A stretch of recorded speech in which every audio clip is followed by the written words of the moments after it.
दिनांक 4/7/25 रोजी Mahatma Phule police station कल्याण यांच्या अधिकाऱ्यांना गोपनीय माहिती मिळाली की 2 संशयित इसम काळा तलाव परिसरात फिरत आहेत। त्या अनुषंगाने त्यांनी त्यांच्या माहितीचा आशय घेऊन त्यांचे वरिष्ठ पोलीस निरीक्षक यांना माहिती दिली आणि त्या माहितीची शहानिशा करण्यासाठी गुन्हे प्रकटीकरण पथकाचे PSI मडके आणि त्यांचा स्टाफ यांनी वर्कआउट सुरू केलं असता त्यांना 2 इसम काळा तलाव परिसरात संशयितरित्या आढळून आले। त्यांनी त्यांची झडती घेतली असता त्यांच्याकडे 125 ग्रॅम वजनाचा अंमली पदार्थ गांजा हा मिळून आलेला आहे।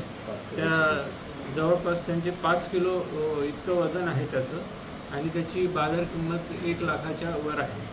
हे दोघं आरोपीचे नाव आहे राहुल भास्कर मोरे, प्रकाश कैलास दामोदरे। दोघंही जळगावचे राहणारे आहेत आणि त्यांनी ते इथे कुणाला विक्री करण्यासाठी आले होते याची शहानिशा करायची। आता आम्ही गुन्हा दाखल करून त्याचा तपास करीत आहोत। यामध्ये एक पाहिजे आरोपी आहे, तो यांचा प्रमुख साथीदार आहे रईस खान। यालाही आता अटक करायची कारवाई आम्ही करीत आहोत।